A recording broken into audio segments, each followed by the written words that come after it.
Hello, everyone. Welcome back to Penny for Your Thoughts. Today, we have another very special columnist here with us today. Jesse, do you want to introduce yourself? Sure. My name is Jesse. I'm a freshman here at Penn studying poli-sci and environmental science, and I'm originally from Towson, Maryland, which is right outside of Baltimore. Awesome. Yeah. So today we're going to be talking about Jesse's article on test optional, or actually lack thereof now, about now that Penn has gone test mandatory. And Jesse's kind of gone with a rather, a different, opinion than what we've seen in the past couple of years. And he says that test mandatory is a big win. So I kind of wanted to ask you, what was like the response to your article? I mean, I think it was definitely pretty mixed, which I was fully expecting.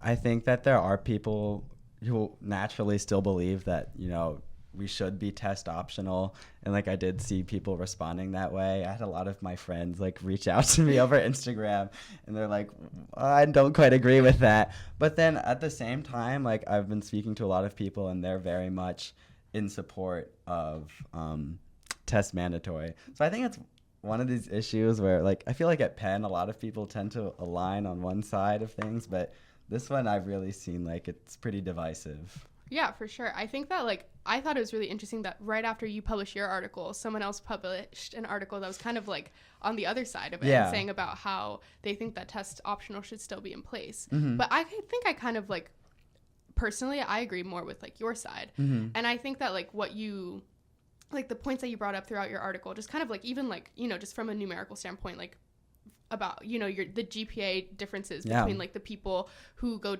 who have a certain number on their ACT or SAT versus those who don't. I think that in and of itself is really interesting to point out. And I thought that was I didn't know that. And I thought that was really cool to point out, because I think it does really, I mean, obviously at one point the SAT and ACT were never even considered to be optional or mandatory. That was just, it was a given. If you're applying to college, you're going to take the SAT or ACT. Mm-hmm. And I think that there has to have been a reason for that, at some point. Yeah. And obviously I think that, I guess test optional kind of came in around COVID, right? Yeah, it's so, people just couldn't take go, it. Yeah, so. And I think that was valid in and of itself, because obviously you're not going to go in during the middle of a pandemic to go and take an ACT or an SAT. But I think now it's kind of changed. Test optional kind of became something very different than it was at first. At first it was a necessity thing, and now it was just kind of well, if you want to, you can. If you don't want to, you don't have to. I think it's interesting. I've sort of been thinking about this. In almost every other country, their university admissions process revolves completely around a test. And I certainly don't think that's what it should be in the U.S. I think it's great that we have a holistic approach. But I do think it's so interesting that in almost every other part of the world, testing is a given. It's the sole factor. Yeah. Where it's pretty controversial and up in the air.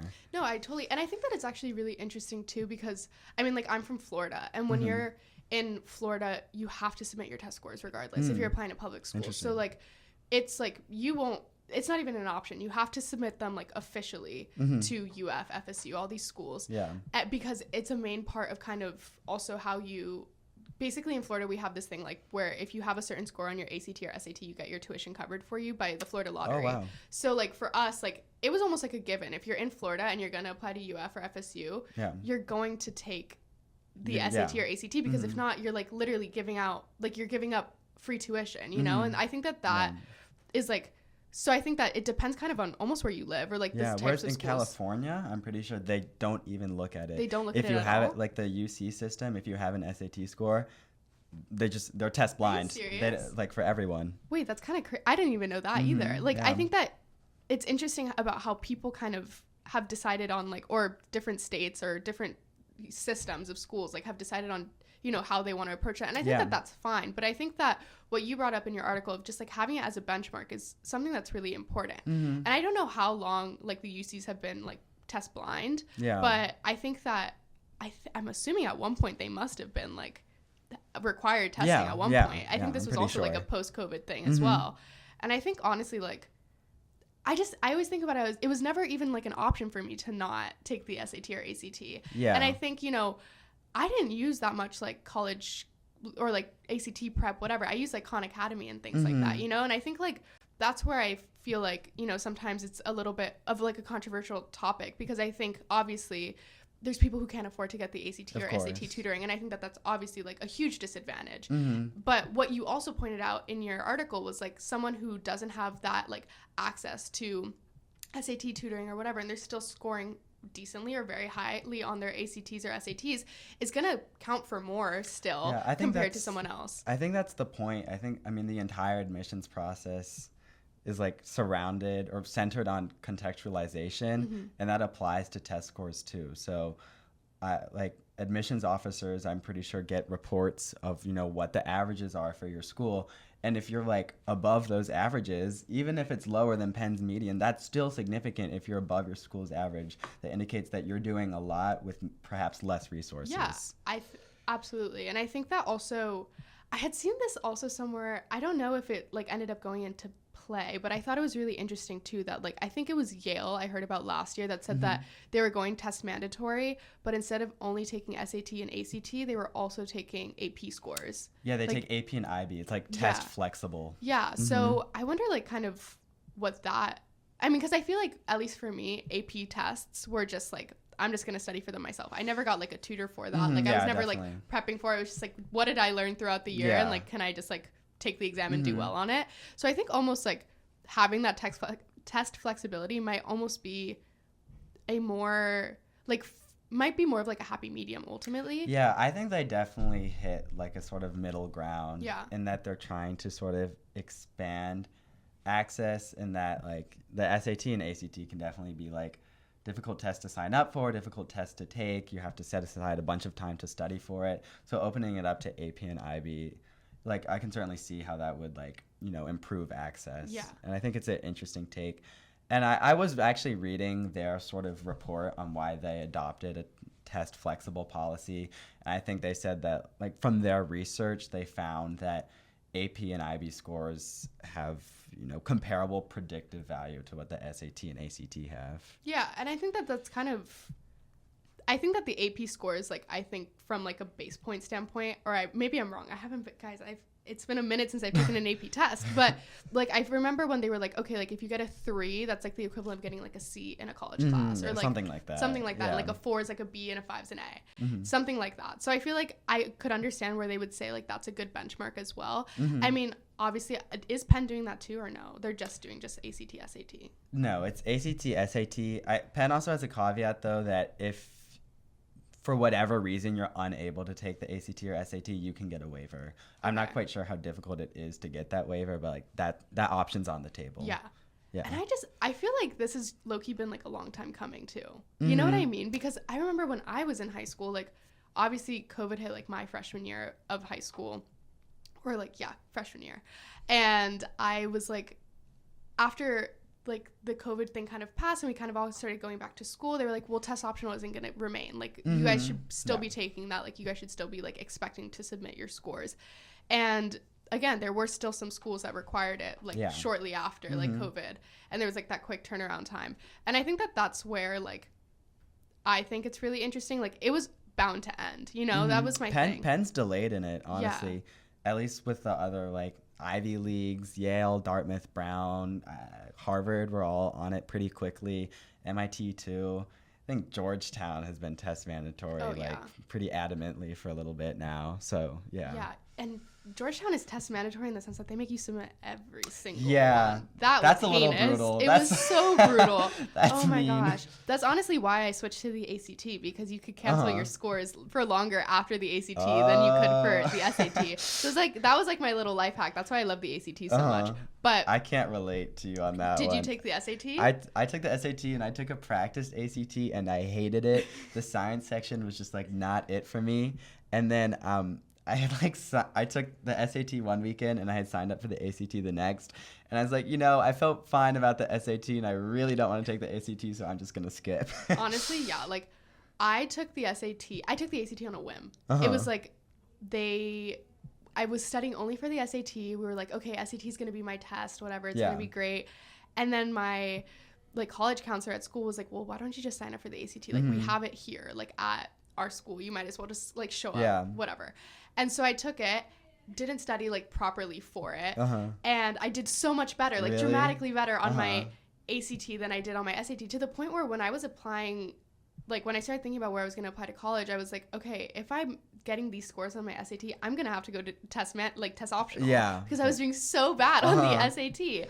And then like, I think that, you know, having the ACT like as like a better option was really nice. No, it's interesting. It just like clicks for some people. Like one test for whatever reason works better. Yeah, for me, it's like the ACT was so many questions. It's a longer test.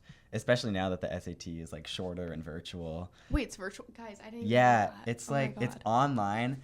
And what makes me really angry is they have Desmos for every math section. So, are you serious? Yeah. Oh my gosh. That's such a game changer. Right? Yeah. Wait, that's crazy. It gets harder as you go now. So it's like you take a reading section, it evaluates how you do. And based off of that, you either get a harder and easier section.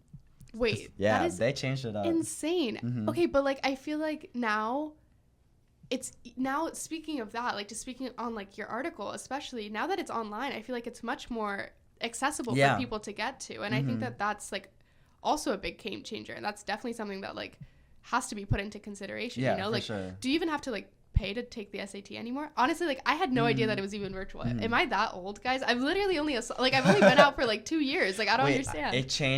It changed last year in the winter for U.S. test takers. So it's like a very recent thing. I think you still have to pay, but I'm guessing that they like are trying to like make it less of like a loaded thing, right? Like if it's a virtual test, there's no calculator section. Like I think it makes it a little bit better. Calmer. Yeah. Okay. Wait, that's really interesting. I had no idea, honestly. Yeah. I feel like now, like, when I think about these things and I think about what my application process was like, I remember, like, being really nervous to, you know, like, submit my ACTs because for me, I had to super score, first of all. Like, and I was so happy that Penn took super scores because, like, no other Ivy takes super scores.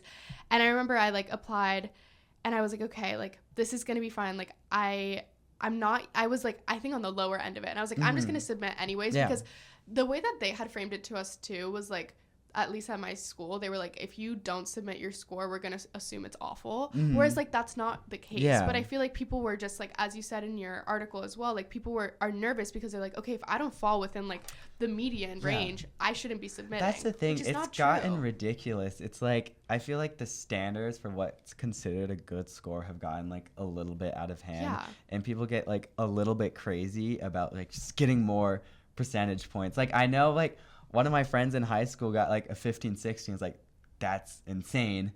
And then they're like, yeah, I'm going to retake it. I'm like, what? Are you kidding? What's the point? Wait, no. There's no point. I would literally, if I got a 1550 on my SATs, I would literally throw away every single prep book, everything. I would just be so done. Like, and I feel like you don't even need above a 1500. No, you don't. You honestly don't. I'm going to expose myself right now. I got a 34 super score, like 2 33s on my ACT. Like, that is not by any means like above and beyond. Like the median I think at Penn was like a 35 36. Like I was not in like the top 75% by any means, but I just thought, you know, let me just submit anyways. And I thought, you know, like just having that option or just being in the range, I was like, okay, that must be good enough. And again, like I know people who went test optional at like top schools and they were really low. Like they had really low scores, but I think that's still ultimately like had they submitted their scores, I don't think that would have been make or break either. And I think that like I have a friend who went to Stanford and her score was like nowhere in like the range and she still got in and she went test optional, but I think like even if she were to submit her test, I don't think that would have been like a deterrent. And I feel like that's like the fear. That's the thing. Like at the end of the day, like obviously like my piece like made a big deal out of the SAT. It's really like it's one small factor amongst like so many other things in an application that are so much more important, you know? So like, I think it's people obsess over the SAT because it's like one, like a obvious benchmark, right? Where they can compare to other people. Like, you know, your SAT score, you know, the averages for your school, for the schools you're applying to, you know how you stack up there. Where it's like, it's a lot less clear how you stack up in terms of extracurriculars or like your high school transcript. So people latch onto it and it gets like a lot of attention when ultimately like there are so many other things that mean way more. I totally agree. And I think that even on like the websites now for like when they like have like their rubric of like how they rank everything, because I think that that's like public information. They're like the common data set. Like how much do we consider XYZ thing? I think it's like GPA is like pretty high. Yeah. Like, but I don't remember ever seeing like SAT scores, ACT scores being like the number one thing that it's like it's considered, but as like one small thing among so many other things. Yeah, and I think that does show, like, as we were talking about before, just like the benchmark for it, you know, like where are you going to land, like how are you going to thrive here, you know? And I think that that's a big thing, because obviously, for example, like my school was known to be like a little bit easier in high school, so like me and my, like the only other person I know from my high school, she's 2 years older than me, she's actually my big in my sorority, we're the only two ever to get into Penn from my high school.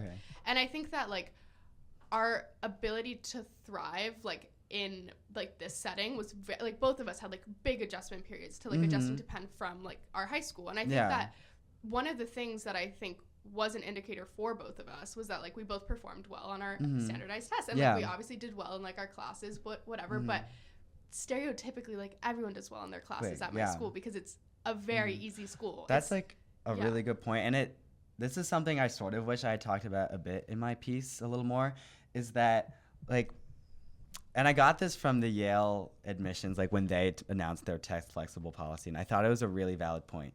Like under a test optional policy, let's say you have two applicants, right? One's from a super wealthy background at a great school, and it's known to have a lot of resources. The other is from like a low income background at a public high school that's maybe sort of under-resourced, right? Let's say that both of those applicants don't submit their test scores. Well, then admissions officers have to look to other factors to indicate how prepared they are to do like high-level academics. And for the wealthy student, their school probably had a whole bunch of AP and IB classes. They probably did well in those classes. And their teachers are probably trained to write glowing letters of recommendation. So obviously it's going to be pretty clear, like even without their test scores, that you're a great student. But for an under-resourced student, their school maybe doesn't have that many high-level classes. So they can't put those on their transcript because they just don't exist where they're at. And their teachers maybe are overwhelmed, you know, and under-resourced, and haven't really gotten that training on how to write a great letter of recommendation.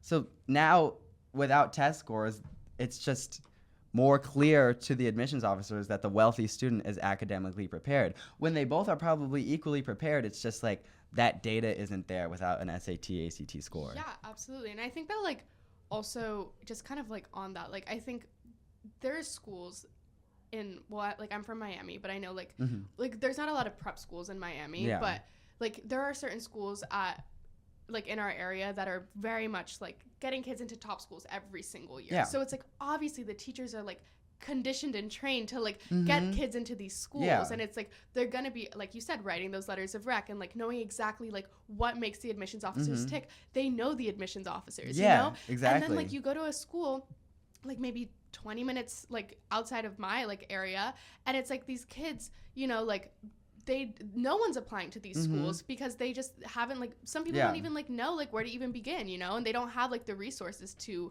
apply to these like places, or they just like don't think that this is like something that's like attainable for them.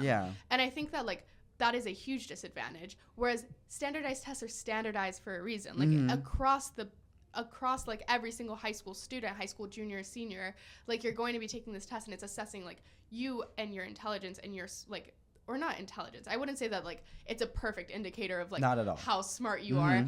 Some people are just bad test takers, and that's like just like also like a thing, but like I think, you know, it gives like a big like kind of like blanket overstatement of like this is like kind of, this kid maybe doesn't have those resources, but they studied on their own, and they did like their Khan Academy for a couple months, and like they prepared for this test, and they did really, really well. And I think that like, again, that shows a lot more, like that means a lot more, at least even in my eyes, like you're going to put in the grit and like the work to, you know, and you don't have the resources that everyone else has. And you're still like getting those scores, getting those performances to be at the same caliber as someone else. And I think like so long as we keep that in consideration, I see no reason as to why test optional shouldn't be taken out, you know? And again, like context is always important, but you have to apply that to every part of the admissions process. That's another thing. Like the SAT, ACT, they get a lot of hate because they've been proven to be like reflections of societal inequality, right? Like that's a fact. If you're wealthier, you score higher on the SAT on average.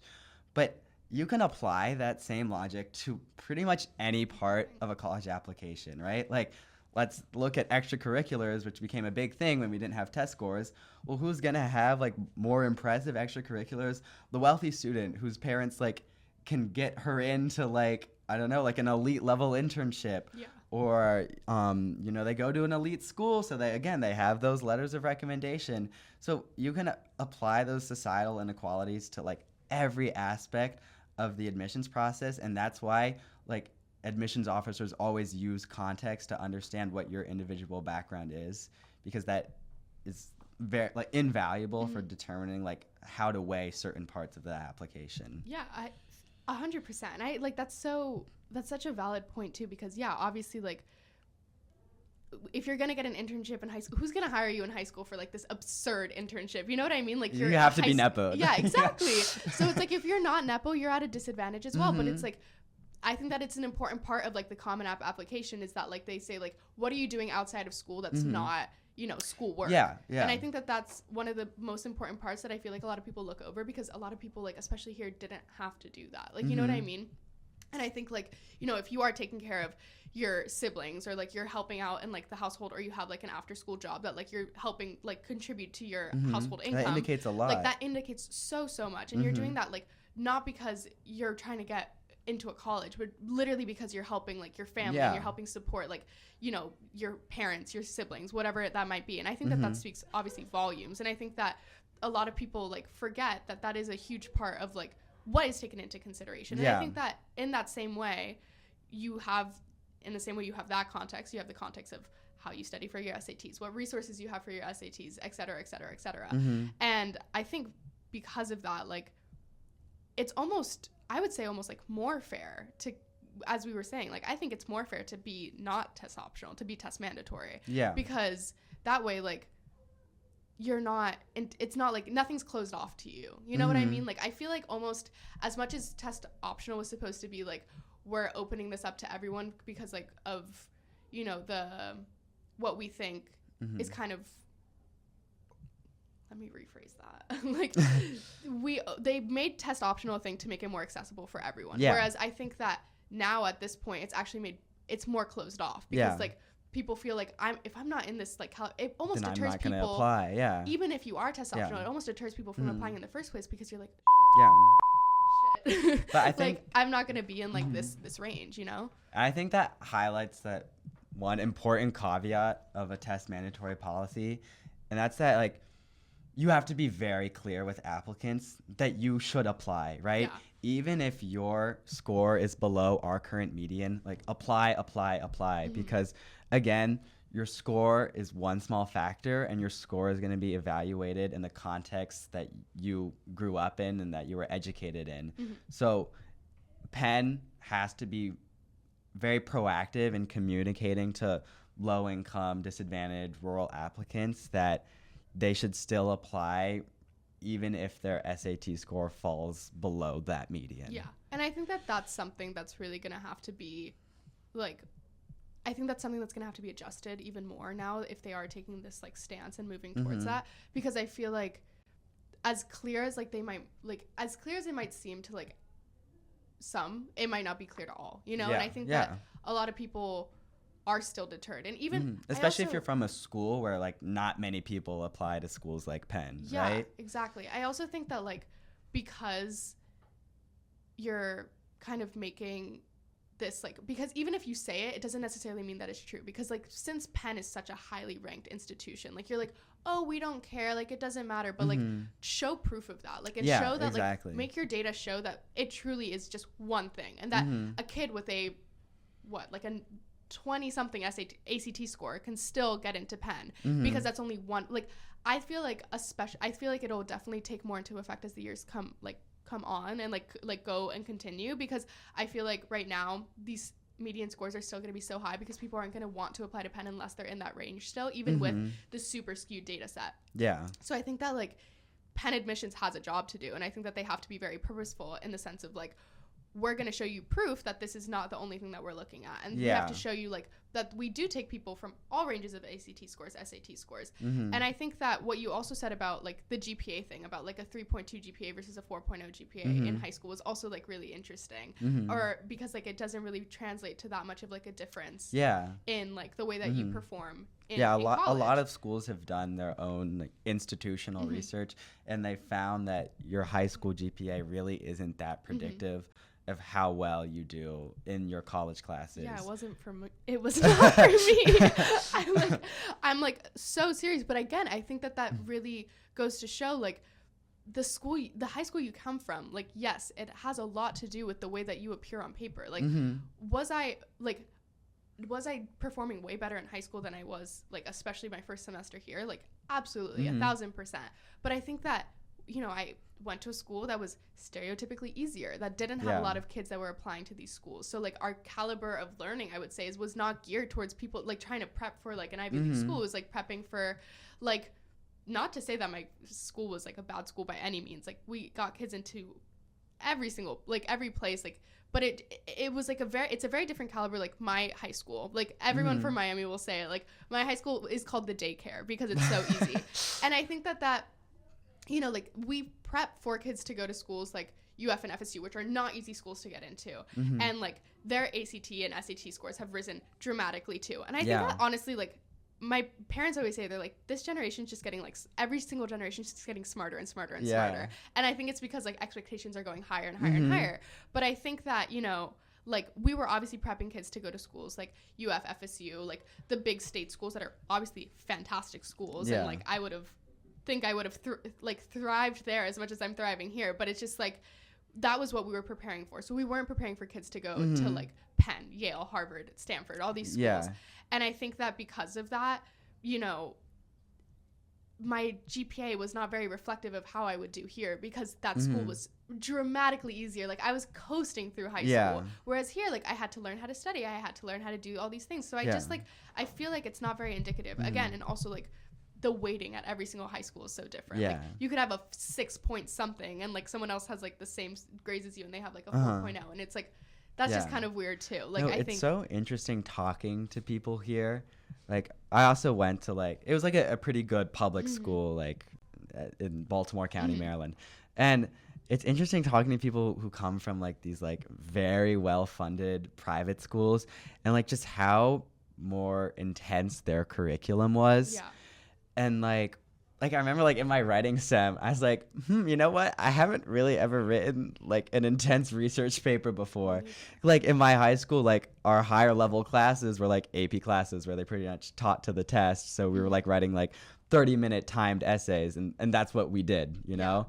Whereas, like, some of these kids are coming from these schools where, like, they have capstone projects. They have these really specialized classes. There are teachers in high school all have PhDs. Yeah. So it's, like, they're much more used to, I guess, the college level work. Yeah. Yeah. And I think that that's kind of where I totally noticed that, too. Because mm-hmm. although, like, I would say, like, my school definitely had, like, they had AP capstone, so it was like kind of like, but again, like there was still some things that I had never seen. Like they were like, oh, like write an op-ed, and they're like, oh, of course I'm gonna write mm-hmm. an op-ed. I'm like, what is that? Like I've never seen that before in my life. Like I don't understand. Like I didn't understand like different writing styles. Like I feel like everything for me was like very much taught to the test because mm-hmm. that was all we had. Like that's all we knew, you know. Yeah. And it wasn't like we're not gonna. Yeah, and like I didn't have like these like insanely like could be teaching at universities, like teachers in high school. Like I had, you know, just like normal teachers that were just like, fantastic teachers. Mm-hmm. I loved my teachers so much, but I think that like obviously there's like a different caliber at different schools, and I think that this is kind of here. I feel like people forget that like now, although like everyone came from different backgrounds, now mm-hmm. we're all at Penn, and so now it's like all a level playing field. Yeah, and I think that it's not about equality, it's about equity in the college application process. Mm-hmm. And that's where I think, again, like, that's where I think, you know, for us, like, that's where the test optional thing comes in or goes out in this scenario. Because obviously, as we've been saying so many times, like, it is important to have good scores if you're going to come to a school like Penn. Like, that's part of it, you know, mm-hmm. but it's not everything either.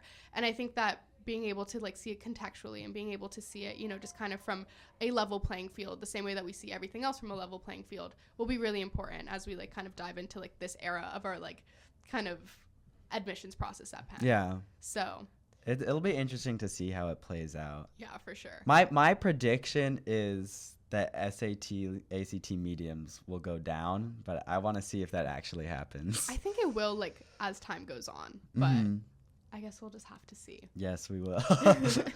Okay, so let's take us to our last part of our podcast. So every person, we ask them to do like a hot take or it's just like a controversial opinion that you might have. It could be literally on anything. So, Jesse, what's your hot take?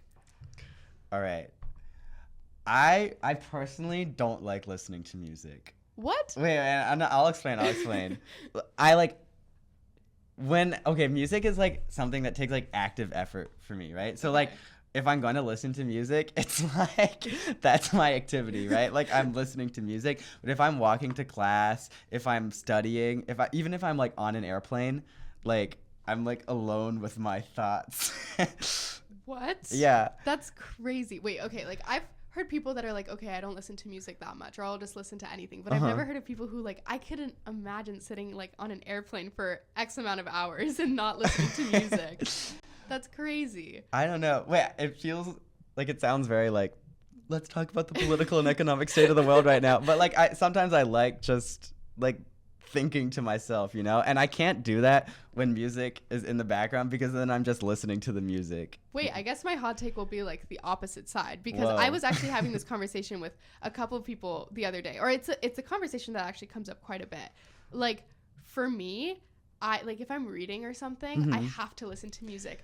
And how? What? With words too, because my thing is I have so many things going on in my head. Like I have so many thought processes going on that I'm like, if I listen to music, it streamlines like just the voice. That sounds so concerning. The voices in my head to like one or two streams of thought, as opposed to like I'm very scatterbrained. I'm thinking about a million things at the same time, and so I feel like when I listen to music and I'm reading something or I'm doing an assignment. Wait, but the music doesn't add like another voice in your head? No, it like takes away all the other ones. Like, guys, maybe that's a little bit concerning, but like, I guess that's my hot take of the week. Just try it, like, and you know that you're locked in when you don't pay attention to the music you're listening to anymore. That's like how you know. You forget you're listening to music, and that's how I know that I'm locked in. So I guess that's my hot take for the week. That's fair. Okay, well, thank you guys so much for listening to another episode of Penny for Your Thoughts. We'll see you guys again soon. Thank you, Jesse, for joining us today. Of course. All right, bye, guys.